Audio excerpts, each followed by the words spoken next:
I investigated whether or not that the population ratio disparity between African American women and men was true. I found that there were approximately 1.5 million, about 2 million more women to men in the population. And as I began to explore the practice of polygyny, I found that it was an acceptable practice in pretty much all over the world, at least 80% of the world. But it wasn't until Western world cultural domination determined it to be unacceptable in practice among inferior people that it became to be unacceptable. So their thinking or thoughts were that monogamy was a superior marriage form because of its practice among European people who they had determined were a superior people. But we all know that polygyny has been practiced also in the West under what I can call peculiar forms of polygyny, where it's practiced in extramarital affairs, and voyeurism, prostitution, concubinage, and then, contemporarily there are various types of porn and ways in which men engage women that pretty much reduces them to their sexuality. And so it's still commonly practiced in the U.S., and it's an acceptable practice among men. And although it's not acceptable among women, they participate in it. And because men could not participate in these types of what I call peculiar forms of polygyny without participation from women. And so what does this do? It leads to dysfunctional relationship and family formations that might be beneficial for men for various reasons, but not necessarily healthy. And so what I wanted to do was I wanted to find out if there were more functional models that were more beneficial for women and for families. And so when I began to really explore and look into the practice of polygyny, I found that it was practiced again throughout most of the world. In a study that was done on societies throughout the world, it was found that in 862 societies, 724, 84% of them had practiced polygyny. So before European world domination, it was found in North America, including Mexico and Canada, Central America, the Caribbean, Near and Middle East, East Asia, Greenland, Australia, Indonesia, Polynesia, the Philippines, and in New Zealand. In Africa, the practice of polygyny was pretty much universal. Of the 297 societies, only 13 or 5% of them did not practice polygyny, and 11 of those societies was found in North Africa. Of 22 European societies that were looked at, monogamy only was practiced in 21. And so we know that it's a practice that's been practiced all over the world. And so because scholars were curious about as to why polygyny was practiced, then they began to propose different explanations for it. One of them is the male sex drive and their propensity or predisposition for a variety of sex partners.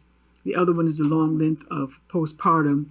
And what happened in some societies, early societies throughout the world, the only way to feed children was through breast milk. So for women, if women did not space children, then they could endanger the life of the already existing child. Because of this, then you had a long length of postpartum, which means that women had to abstain from sex for a period of time so they could be able to space their children.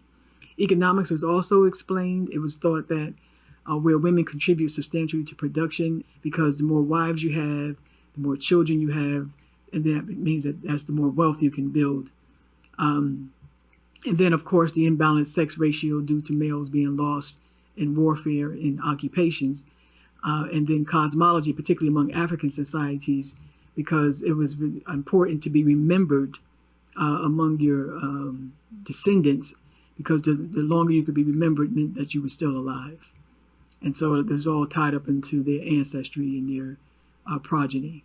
And so if we look at the sex ratio between African American females and males, you have substantially more men who are caught up in the prison industry or caught up in the criminal justice system than you have women. Also is the death rate among men. One of the things I would always stress and talk about is that we have a silent war going on where men are the primary targets. And if this is not evident now because of the social media, then I don't know what else is, but we do lose more men annually to death. And also because of the health reasons, the men die earlier than women. And then more men date interracially, so they date outside of the race. Not to mention that we have a disproportionate number of men who are marginalized in the opportunity structure. And of course, it's very difficult to build a relationship with men who are not financially, have some kind of ways to support themselves and their families. Early scholars, when they were looking at societies and their development, they talked about humanity or societies having 3 stages of development. And this was savagery, barbarism, and civilization. So, of course, they thought that people of color were savages and existed in barbarism, and that the people who were more civilized were Europeans. So overall, their argument was that as humans evolved from savagery to civilization, the family evolved from the consanguine family to the monogamy family, which they thought was a superior form. And this consanguine family just means families that were focused around the blood tie, meaning that it was focused around the bloodline versus the marriage tie. We also want to look at the role that Christian scholars played. In a book called Polygyny Reconsidered by Eugene Hillman, he talked about how the monogamy, how the scriptures were used to support this whole notion or idea that monogamy was ordained by God. And so some of the scriptures that were used was the creation story. Adam had only one wife. Deuteronomy argued that there was an argument that there was an admonition against multiplying wives, but this was taken out of context because they were talking about in the excess of anything. Of course, the scriptures speak to prohibiting adultery and divorce, but of course, neither one of these polygyny leads to neither one of these. And then one of the arguments is that many of the biblical figures were monogamous, and that the first recorded instance of polygyny was among the reprobate descendants of Cain. So the overall conclusion, according to Hillman, is that there is not a single passage in the Bible that stands as clear proof of God's intention on this matter. And the Mothers also states that there's no case known outside of Christian nations of a people among whom it is morally reprobated. Before the Christian era, the terms monogamy, bigamy, and polygamy, in the sense that we use them, were unknown. The prohibition of polygyny, which was alleged to be natural and to be met among nations, all nations in a state of refinement, was actually promulgated for the first time in the world in the Code Justinian in the 6th century, so among the Romans. Also in the Mothers, he argued the European objection to polygamy is considered incomprehensible and interpreted as a sign of moral degeneration. Polygyny is widely regarded as a moral virtue to support as many fellow creatures as possible, and it's not a mark of wealth, but a form of philanthropy. So I thought that was very interesting. And so if we look at that, when you look at a lot of societies, they wanted to make sure that women were able to marry, had the opportunity to marry and be a part of a family. And so if you have a disparity in the sex ratio, then that's going to make it impossible for women to be able to get married and be a part of a family. So they wanted to be sure that happened. And this is why they thought it to be philanthropic. So some people have argued that the real crux of this has to do with reproduction competition. The fertility rate of peoples of color is higher than it is for whites. And so legitimate structures to support an already higher fertility rate give them an advantage in the competition for reproduction. Thus, it was necessary to construct legal, moral, and social structures to prohibit polygyny while simultaneously construct the same to promote monogamy only. And so you have other scholars who came out and argued that monogamy has existed along with heteroism, prostitution, and concubinage. And then you had also a work that was done by Gerda Lerner called The Creation of Patriarchy, where she shows that among Indo-Europeans, particularly in Mesopotamia, that the female slave who were captives in war became concubines, which means that they provided domestic and sexual services. They were also sold into prostitution or leased into prostitution by their captors. And also, when you look at the creation of patriarchy in these early Indo-European societies, women were separated based on their position to men. So those women who were married, were under the protection of men and had to wear a veil, versus those women who were not married and did not wear a veil. And so if we look at it in the American experience, enslaved African women became the sexual outlets and provided domestic service in the form of the concubine, who was basically the mammy, and she provided sexual and domestic services. And but black women were also sold into prostitution. They were sexually assaulted. And then you had black women who served as pornographic images on the auction block, where the practices of voyeurism helped white males fulfill their sexual fantasies. So it's kind of the same thing that we have in modern day, where you have strip bars where men can go in and look at women and touch on them and feel on them to serve their sexual fantasies.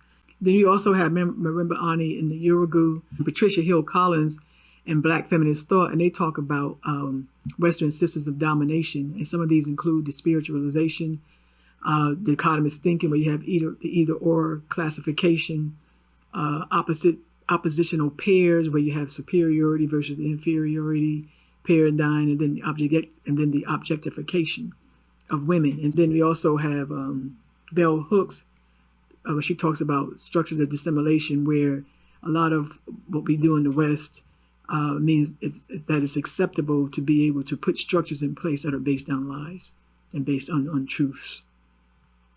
And so how do women separate it?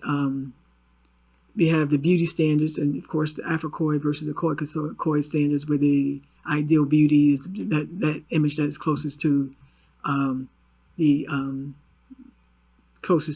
white women. Then you have the virgin whore dichotomy. So you have the respectable versus the unrespectable, and the good versus the bad. So the respectable good woman becomes the wife, and the unrespectable the unrespectable bad woman becomes the object or the other. So the other woman now becomes the spiritualized object other, and they provide sexual outlets in the form of mistresses, pornography, strip bars, prostitution, and things like that. And so if we look at the models, we have the early Greco-Roman model versus the traditional African model. So the early Greco-Roman model, the wife was the legitimate partner who had legitimate heirs, and then you had sexual outlets in the form of concubinage and prostitution and heteroism. And then in traditional African societies, you have the wife who had legitimate heirs who served as the co-wife. You also have the second wife or third wife, or however many wives, and all the heirs were legitimate. Now, because they've imposed the contemporary ways in which we do it in the West, now they have what they call illegitimate wives or outside wives. When you look at slavery in America, you have the wife who gave legitimate heirs, and then you have the outside, or you had the mistress, who were white women who had illegitimate heirs, and then you have the slave women who provided domestic and sexual services. And then in contemporary America, we have the wife who has legitimate children, and then you have the outside wife, or children who become a part of families based on extramarital affairs. But now we have all kinds of things now, because we have a lot of people don't get married, and so you just have the primary woman and the woman who might have children, and just a whole number of different kinds of arrangements. But we also, with that, we also have sexual outlets where women also serve as in prostitution, provide sexual service in the form of prostitution, and then video and cyber porn, and peep shows and strip bars, and all the various ways in which men can engage women in terms of for sexual services or to fulfill their sexual fantasies. So how do we approach relationships, marriages, and families in a way that's more healthy, particularly if we're talking about incorporating a practice like polygyny? First of all, there has to be a paradigm shift and from old to new values. And when I say old, I'm talking about the way traditional African people practice family.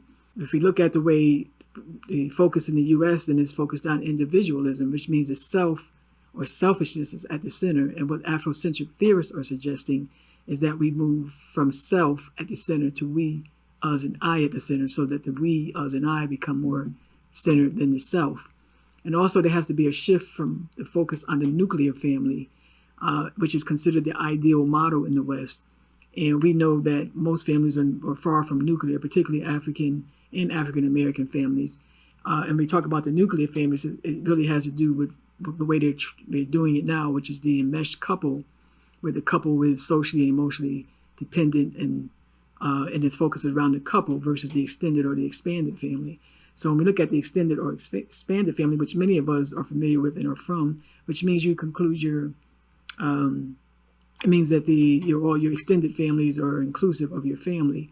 And so that means now also the self becomes the community. So it's basically taking the self out of the center and putting the self in community at the center. So we also, particularly for men, that they have to move away from unevolved Western definitions of manhood and begin to define what it is for themselves. And when we look at Western manhood, it's focused around patriarchy, where males dominate and they are in control. So you have to move away from these kinds of notions about what manhood is and define it in a more healthy ways for them and themselves, and that's going to be more healthy for their families and their communities. And so when we talk about redefining and redestructing, you also have to look at redefining and reconstructing how they see and approach women. So they have to, which means they have to rid their thought processes of women as being inferior beings, and also as being, or the whole virgin whore construct, which means that they can be objects for use. In order for men to be able to engage in a practice like polygyny, they have to be mentally, emotionally, financially, and spiritually stable. And they also have to be able to handle the emotional, psychological, intellectual, sexual, and spiritual needs of more than one woman, and have the capacity to be fair and just. And they have to be able to handle the responsibility of multiple children and just multiple families. And so it's not something that's an easy task. And we can see this right now with a lot of the blended families, or the step families, or what they call multiple fertility families, where nobody's married and women have multiple children from multiple partners, and men have multiple children from multiple partners. And we know right now it creates a lot of conflict and chaos. And so there have to be some structures in place to be able to deal with that. And a lot of the reasons why there is a lot of conflict around these families is because the society that's based on this whole nuclear family model does not have support structures for these different types of families. But most importantly, when I looked at the communities of African Americans who practice polygyny, they talked about that in order to do this in a way that's going to be productive for everybody involved, that everybody has to be God-centered. For women, the most significant thing that we need to do is we have to remove the veil. And even though it's not a visible veil, there is a veil that separates women based on some of these dichotomies that I talked about. And one of the ways that some of the ways that women do it, and one of the ways in particular, is that I have a man and you don't. And the other thing is this the womanist ethic of care for sisters. And so if we look at a woman ethic of care for sisters, we're also looking at the self as the expanded self. And so when we look at the way African people approach the expanded self, the first thing is that we all are divine and we all are worthy. And so in order for us to feel divine and to feel worthy, that we have to be right in our relationships and have rightness before ourselves and before our families and our communities. We also all want to be related and in community, which means that we all have the need to feel loved and to be in a relationship. And as a restorer, we are faced with the task of extinguishing any practice that diminishes our human capacity. And we want to move to the position where we restore those that allow for our families and our communities and ourselves to flourish. We want to look at that each person is unique. And in that regard, that we want to understand that the need for everyone to fulfill their purpose. And also in terms of how we look at ourselves and our bodies, we should see the body as a locus of sacredness, of beauty, heart, mind, and will. That means we have to see ourselves as whole and not let anybody separate parts of ourselves and objectify us. And also understanding the necessity for all to be beautiful before ourselves, our communities, and having the heart, mind, and will to rise above any emotions that prohibits us from seeing the need for all of us to be beautiful. So a womanist ethic of care means love, care, community, and truth. And ultimately, the question to ask yourself is, can you want for your sister what you want for yourself?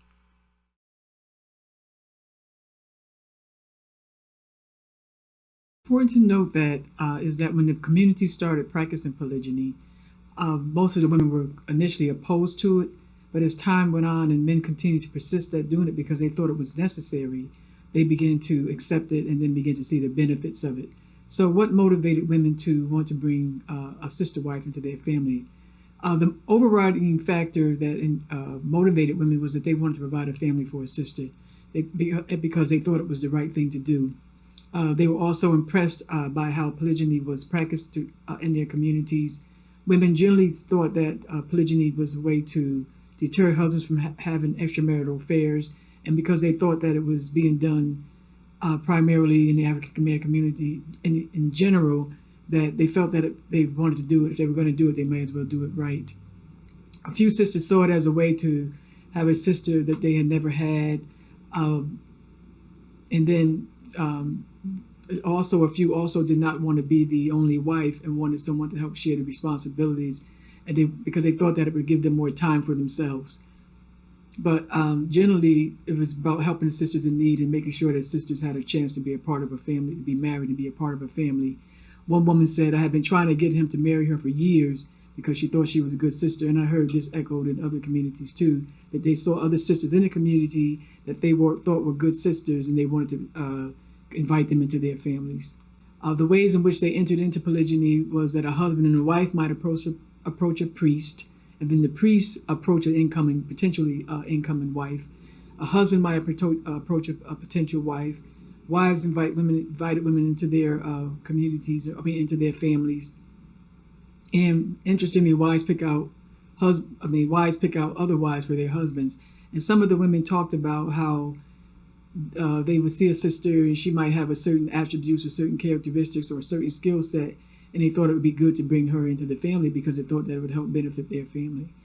Overall, all of the communities said that women have to transcend conventional conditioning, and they had to be secure within themselves. Oh God, what have I done? Okay, so of course there's the real and there's the ideal, and so there's the ideal about being in polygyny. Then once you get into it, then there are issues that might arise. So one of the things that, particularly early on in the communities, one of the things that women were concerned about were they didn't want to feel like the already existing wife thought they were trying to take their husbands. And so, of course, there's just a lot of things that the incoming wife might experience, and then things that the already existing wife might experience. For the incoming wife also was the shock of realizing that they were with somebody else's husband. Some of them did not feel like they were really a wife. There was also confusion about how to present themselves to the public because they were saying they were married, but then when it came to filling out applications and legal forms, they were saying they were single. This was particularly the issue for a couple of those women who were mothers who felt like, even though they felt like they were married, they were perceived by the broader community as being a single mother. Some also talked about feeling isolated from the outside world, feeling like they were off on an island. Some of them also felt uncomfortable about how they're perceived by the outside world. So, for example, women in polygyny are thought to be dumb or to be stupid, and that men are taking advantage of them, that they're not getting any benefits from it. And so this was area of concern for women who were married in polygyny. And another issue it was that when they come into an already established family, feeling like they were kind of like an outsider. And this is the thing that you will find in blended families, step families, multiple fertility families, because when you come into a situation that's already where the people are already bonded, then is going to, you feel like an outsider, and it takes time to get acclimated and get incorporated into the family so that you feel like an insider. So adjusting to different personalities was also an issue, of course. If you were single and you didn't have to have all these personalities, now you're married into a family with wives and a husband and children, and so now I'm making those kinds of adjustments. So how do the women make the adjustments? Because they did still feel loved by their husband. They knew it was common in the African American communities, but they were not used to being done openly and honestly and in the same household. And some of them talked about how they were accepting some aspects of the societies that they were a part of, or the communities that they had joined, and was only accepting those things that they liked or wanted, but was not accepting the things that they did not like or did not want. And so they just had to pray for the right mind to be able to do whatever they needed to do. Jealousy. So when does jealousy arise, and how do women deal with it?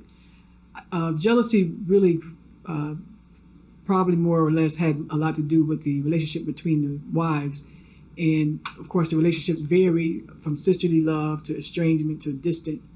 And factors contributing to jealousy has to do with how the husbands treat the prospective wives. So, for example, if the husband's being unjust and treating one wife better than he's treating the other one, of course, that's going to create jealousy between the women. And so, if that's happening, one woman might start to blame the sister versus blaming the husband, and then start acting cold towards her, and then the sister starts feeling hurt because now she's acting cold towards her. So it's just interesting kinds of dynamics. And then the other thing that makes jealousy arise is feeling like his first wife is really his wife, and so you come in, you don't really feel like a wife, particularly if you haven't gotten married legally, and so that can make women feel jealous. When husbands are in the room, of course, with the other wife, then of course jealousy arises there. But interestingly, early on in the communities, when they first started practicing polygyny, some of the first women talked about how earlier on they were concerned, they would get jealous when he was in the room, but then as time went on, they couldn't wait till he got out of the room so that they could have time for themselves. And then when a new wife comes into the family, of course, insecurities can arise and then make you feel jealous, because women might begin to feel like, well, maybe what am I lacking, and what does he see so special about her? All these kind of things that women go through. I also found that there were different types of jealousy. So it's not necessarily jealousy over the husband, but we know that women a lot of times are jealous of each other for various reasons. And then also some of it had to do with the children. And some children begin to feel more connected to their sister wives. For example, in one family I interviewed the woman, and she said her child really started to think that the sister wife was his mother. And she was like, what's wrong with this child? But as time went on, she began to see the benefits of got over it, because she began to see the benefits because she had someone who really cared about her child. So in terms of the women, I meant to say that because when people are just going to feel naturally connected to other people, and so of course then that creates clique, and so you might feel like you're an outside to women who are more connected and who are more bonded. So of course that creates jealousy. And back to the children, sometimes jealousy arises because children have other extended family members, and some family members might have more means, and so they give their children more. And so now if you're a sister wife who your children are not getting as much, then that can create jealousy too. So, but how do women overcome jealousy? Generally, they said that they just need to put themselves in each other's shoes. As one woman said, oh, just grow up. So you're having all these thoughts, you're feeling all these feelings, and then when you really think about it, and if you're really on the spiritual path, what a lot of the sisters said they were on, and of course they were a part of spiritual religious communities, that was the goal. Then you just say, oh, just grow up and move on. Not being selfish was important. And recognizing that there was nothing wrong with them, or that they're not lacking anything. Another reason, a way in which they overcome jealousy, is not discussing their relationship with their husband, with their sister wife, because what happens is when you do that, then one sister wife might feel like, oh, he gave her this, but he didn't give this to me, or he did this for her, but he didn't do this for me. And they said that it's important to understand that what your needs might be different than the other wife's needs. So what she gets might not necessarily be what you need to make you happy, or what he does for her might not necessarily be what you need to make you happy. So you have to understand that and just kind of let all that stuff go. One of the things they talked about was being compassionate towards each other. And so, for example, one says, they talked about saying things like, hey, honey, so-and-so looks kind of down today. Why don't you go and spend time with her? So in each community, women have their own alone time with their husband. And so you might give up some of your alone time that day just because because it looks like she needs somebody. She might need more love and support. And men also need to understand the importance of being fair and just. But no matter what, even if a family is having issues, if they have a schedule, then the schedule helps to keep everybody on point. Women being open and honest and trusting and talking to each other was very, very important. And they talked about how it was important to remember that you have to want for your sister what you want for yourself. So areas of conflict, of course, in all families, there are going to be areas of conflict, whether it's monogamous, polygamous. But household cleaning was one of the main issues in these families, because, of course, individuals have different values with regard to that and different ways of being and different ideals about with regard to what's clean and what's not clean and what's organized and what's not organized. Of course, being on opposite ends of the pole, where if you're very clean, extremely neat and clean and organized versus somebody who's not extremely clean and organized, people have different ideals in terms of how much, when to clean and things like that, and how much to clean and organize. And so, of course, you're going to have issues around that. But again, that goes for any family or any people who are trying to coexist together. Another area of conflict was around children. So people have different parenting styles and different goals for their children. And of course, there's just a number of things that can come up as it regards to living together that people are going to conflict around because people are just different. So in terms of how they resolve conflict, all these communities were spiritual, religious communities. And so some of them used the oracles. One of the communities used the oracles, where the other ones used consultation from a priest or priestess. And so they use the oracles, or use consultation, spiritual consultation, to help them transcend their emotions.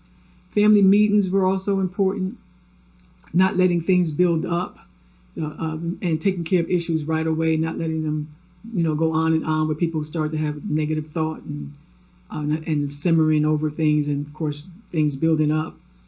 Communication and being open, which means being open and honest, and doing so with the right person, because you know how in some families, you're upset with somebody and then you go talk about it with another family member versus addressing the issue to the person that you're upset with. And understand that everybody has their own personality, everybody has their own spirit, everybody does things different. Being open-minded and open to change, but ultimately striving towards oneness was how they resolve conflict. And as they said, it's not what you want or what I want or what he wants or what she wants, but what does God want? Economics, in one community, they had cooperative economics, particularly one that was abroad, and then they also had some communities here in the United States, but they had cooperative economics. And in some of the other, one of the other communities, they also had cooperative economics, depending on their particular community. But in those particular communities, they said money is insufficient. So that's what seemed to be the greatest challenge to being in a polygyny, followed by the lack of autonomy and being able to make decisions about how money is spent. Because when you're single, you don't have anybody to answer to, so you can make your decisions about how you're going to spend your money. But when you get married, then now it's two people, and so you have to consider that other person. And if you come into a family where there's multiple wives and a husband, now you have more adults that's going to be involved in making decisions about how money is going to be spent. But most of the families pool their resources, and then each person had their own personal money. A couple of the wives did talk about, in one of the communities, did talk about how their financial status decreased once they married into polygyny. Their spiritual life increased because now they had a family business. They were able to have a community where people could come take classes for free. And so they began to see that it was not just about personal gain, but it was also about spiritual development and spiritual gain. So we had different situations in one community, in one community, and particularly those communities. Let me just point out here that if in one community, particularly the Muslim community, a lot of the wives did not necessarily agree to polygyny, and so if the people are not on the same page, and the wife did not consent to the husband bringing another wife, then of course that's going to create a great deal of conflict. In two of the communities, the women lived in the same house, but in the other communities, a couple of the two Muslim communities that were interviewed, the wives did not live in the same house. So of course that's going to affect the economics. And if the wives are not on the same page, then of course you're not pooling your resources. And in fact, in those situations, polygyny might be more of a the women who are in Muslim communities, polygyny pretty much they felt like it took away from their families, and that's because they were not on the same page. But in one community that was not necessarily the cooperative community, generally speaking, although the communities had cooperative arrangements in their particular communities.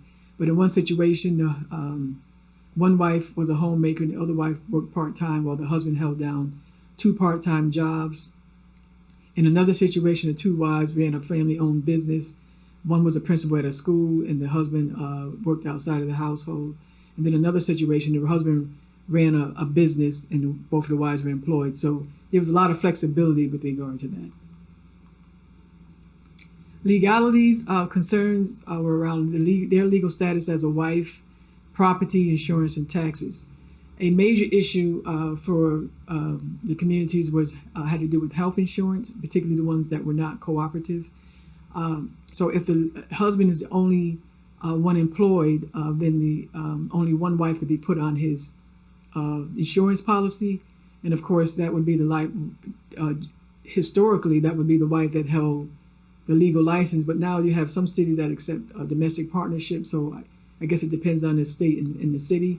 And of course, now we also have Obamacare. And so people can get health insurance without having to worry about being put on somebody's health insurance policy. Only the husband and the legal wife can file their taxes together. So that's another concern for women. And women struggle psychologically with whether or not they are a wife because they're not legally married. And this is exacerbated when you have to deal with the issues that deal with legality. So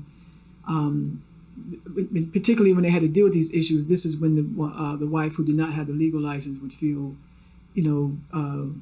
have concerns or feel like she's not a wife or like she was an outsider. Also, new wives coming in was concerned about their stake in the property. But in one of the communities, what they use, and I'm sure if for the cooperative community, if they were situated in the United States, what they did was they used contracts, wills, tenants of common for property ownership, and then you can use corporations and you can have limited partnerships. So there's all kinds of legal instruments to get around some of the legalities. I think one of the most important issues is if you're a wife who was a homemaker and you are relying on your husband's Social Security, then I think that might be the main issue for a woman who's not employed and who's not building her own Social Security or have some kind of alternative for old age insurance. And so I'm thinking that could probably be a real major issue for a wife whose husband worked and she didn't work and who doesn't have her own Social Security, because now only the legal wife will be able to benefit from his Social Security. So in those situations, it's important that you have a plan for old age. The benefits of having sister wives. Women talked about a number of benefits to being in a polygynous family, but overall, the biggest benefit that they talked about was child care. One woman said that when she was a single parent, she had to take her daughter with her everywhere. But once she married into polygyny, she no longer had to worry about that. She could leave her child with her family and not worry about it. But generally speaking, all the women talked about how, particularly those in which the women were on the same page and they were living in the same household, talked about how significant it was to be able to have somebody that they really trusted and that they knew loved their children and that they knew how they treated their children, and that they were knew that they could count on them to take care of their children when they were not there, without having to worry about it. They also spoke of spiritual growth and development, because of course if you're in a situation like that, then of course it's going to it has to pull the very best out of you or the worst out of you. But if you're striving towards spiritual development, then of course it means that you are having to constantly rise above all your conditioning and your thinking and things like that in order for your spiritual growth and development. Having help running the household, they said they didn't have to do everything by themselves. That was important, and that was one of another benefit. They thought it was also beneficial for children to be able to be around a lot of people, because it helped them to grow. Also having someone to help with husband care, which is what I was calling it, someone to assist with their husband's needs. As one woman said, not just one woman, but several of them talked about having their children, having to pulling on them all day, all the time, and then at night you have someone else pulling on you. So I guess having a sister wife gave you some reprieve in that regard. And then autonomy. They felt like they had more freedom and not to have to worry about things, because they have someone else that was helping them do some of the various things that needed to be done and meeting the demands of a husband and children. And then for single women, it was really nice to be able to, if you didn't have children, to marry into a polygynous family. So now you have the joy of children. And then, of course, companionship. Not only do you have companionship from the husband, but you also have companionship from sister wives. Sisters in all the communities said it has to be God-centered. God has to be at the center, and that it's important to want for your sister what you want for yourself.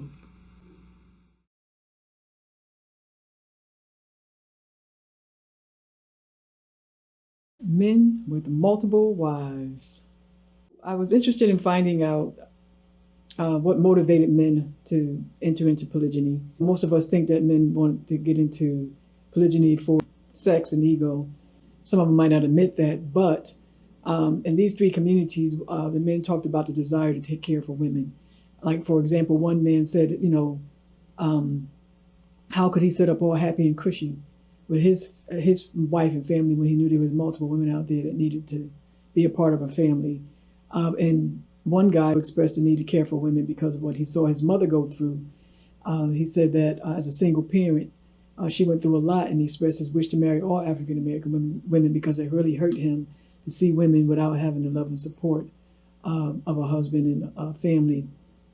And in this particular situation, the guy actually married a woman who was 13 years his senior. One of his wives was a woman who was 13 years his senior. Circumstances, they thought pooling their resources was polygyny would help, because it was a way for them to pool their resources. And also, if they were already functioning like a family, then why not just make it a family situation? So, for example, I'm thinking if he was married and then there was a sister that they were already helping that was a part of their family, then why not make her a part of the family? Spiritual suggestions from husbands and wives through meditations, dreams. I guess they would, through meditation and dreams, a sister or something would come to them. And then men also said that the wives would all desire to bring another wife in. And so this was also a motivating factor for them. So how did they enter into polygyny? One of the things that the men in a couple of the communities discussed was letting the already existing wife know of the interest as soon as possible. And they would ask their wife, like, how do you feel about sister so-and-so? Or I'd like you to get to know sister so-and-so, or tell me what you think about. So those were some of the reasons in terms of how they would enter into it. When a husband was interested in pursuing another wife, he said that it's not a decision that he makes, it's a decision that we make.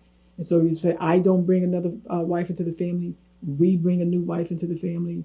They also did spiritual consultation. In one community, the oracles was significant, so they consulted the oracles.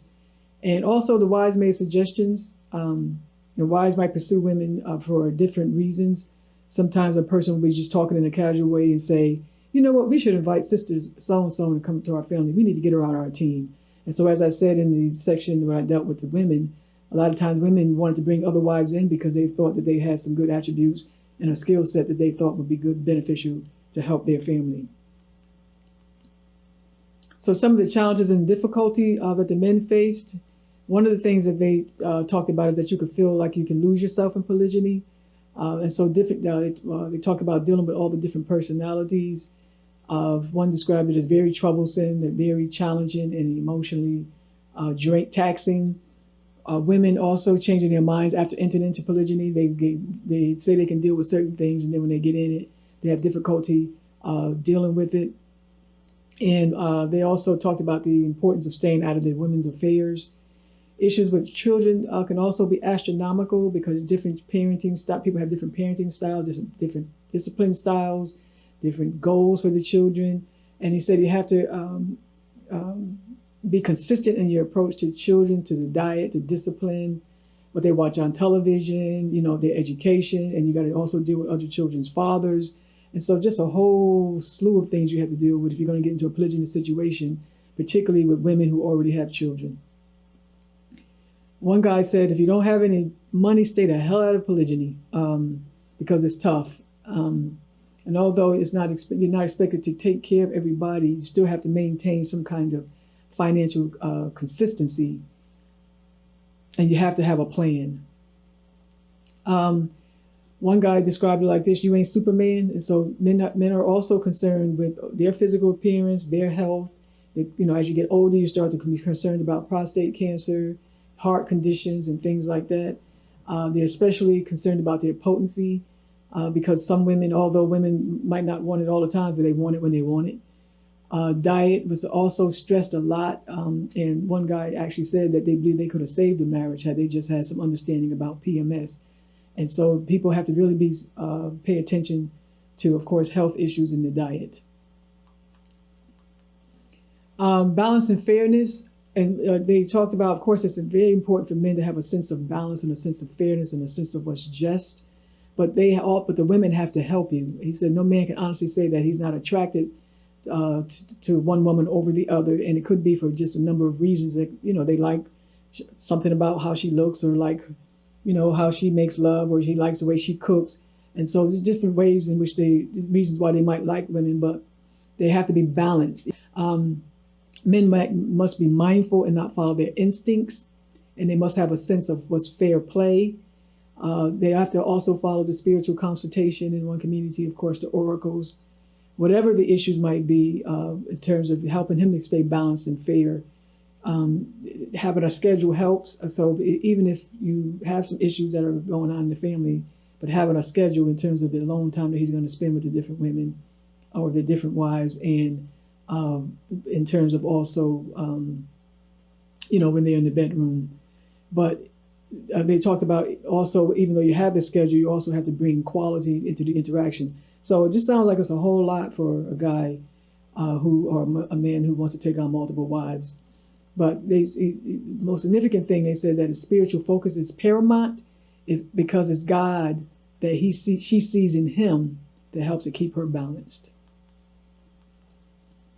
Time arrangements. So of course the house is shared. So the women and the husband and the wives spend time together all day. But the difference is if they have some alone time, or they just have the time to themselves. But also the difference is the time that they're going to share the bedroom. And so, depending on how many wives you have, will determine how much time each wife spends with the husband in the bedroom. So, if you have 3 wives, they might spend 10 days with the husband. If you have 2 wives, then you might spend 2 weeks at a time, or a week on and a week off. But there also may be a lot of flexibility. For example, a husband might need his own alone time, and even have his own room if he can. But in particular, they talk about how he just might fall asleep on the couch. And so I think over time, as people get really acclimated to each other, and they really are comfortable with the situation, a lot of that stuff begins to not be so much of an issue. But having a schedule, regardless, helps keep things on point. Perspectives. I wanted to ask men just their perspectives, because we know of the people believe that men get involved in polygyny for sex and for ego. But one of the things they said, that even if you do that, this is not going to sustain you. They said this is going to get worn out, and it may be fun for a while, but then you're going to realize that there's a person here who has a destiny and have things to do. So you have to be able to sustain a family you have to have all the characteristics that we just talked about to be able to sustain a family. And they said if you wanted to just if men wanted to just for ego and sex, and all they had to do was get a Mercedes-Benz or a Rolex watch, or all those, whatever those things that they think that attract females, and do it the way men do it. And so, but when you're really a part of a family, then that means now you have to be responsible, and you have to care for multiple women and multiple children. And so it causes a higher level of accountability versus just having women that you not necessarily have to be accountable to. And of course, the way we do it in the U.S. society, without having to be accountable to them morally, legally, spiritually, emotionally, financially. So you put all that together. If you don't have the capacity for all that, then you probably need to not even consider polygyny. What would you tell men considering polygyny? One guy said that you have to have women's skills. And they also said you have to pray a lot. They must stay focused on spiritual strength, and they must focus on their health.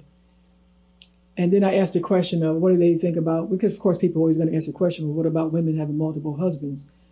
Well, some of them talk about their concern about inbreeding, but they also didn't believe that women could meet the demands of multiple husbands and children. Some thought that women might be able to meet the sexual demands, but they would not be able to meet the demands of multiple husbands with multiple children. It's interesting, when I remember having this discussion in class, one of my classes, and a sister was, absolutely, totally and completely opposed to polygyny, which is understandable because we're living in this culture and the way we've been conditioned to think about it. But I remember seeing that same sister as time went on during the semester. She was pregnant, and she came in, we was having a discussion, and she was almost falling over, talking about having multiple husbands. And so that right there answered the question for me. So what is necessary for polygyny to work? In all three communities, they said it should be practiced in a community where you have a structure put into place, and it needs to be in some larger spiritual religious community or social or community, because people need to have social and community support. Pre and post-marital counseling was absolutely necessary. And one community, again, had the oracles, and that was used to help determine whether or not individuals should marry. But they needed also to have formal counseling. In one community, you had to have at least 10 sessions before a priest and get spiritual counseling before you got married. But there's so many things that need to be talked about. And I think that this is not just the case for polygyny, but also for monogamy, which is why people get married. And then they discover all these things after they get married because they didn't have some kind of counseling to help them really explore what their ideas and values were around a number of issues that will arise once you get married. So they talked about legal matters, finances, and issues related to children needed to be discussed prior to a marriage. Space, with regard to space, some of the women who were living in the same household thought it would be better if women had their own space, because then it would eliminate conflicts around children and the house cleaning and feelings of jealousy. But when I interviewed women in the Muslim community, and many of them were not on the same page and did not consent to their husband, they talked about how it felt like they were losing their husbands because they were spending time out of the family. So, for example, I remember one woman who was in her 50s who had never worked, and her husband had been the primary breadwinner. And then once he married another wife that she was not in agreement with, he started staying away from the house. And now she went from having a full-time husband to a part-time husband. And then she had, for the first time, had to enter into the workforce. And so, it just depends. But I think what's critical in all these situations is that women be on the same page. If they're not on the same page, or if they don't consent to polygyny, then of course that's going to create whatever conflicts that there are, they're going to be exacerbated. Wives have to have a good relationship. The men thought that the wives had to have a good relationships, and the women also thought that was critical, because of course if women are not getting along, that's going to create a whole lot of problems. And so it's important that women have a relationship with each other and try to have at least a good relationship. If not a good relationship, if they don't feel like they're really close, at least a very cordial relationship. But ultimately, they said what's significant for polygyny to work is that women have to want for your sister what you want for yourself. And ultimately, God has to be at the center.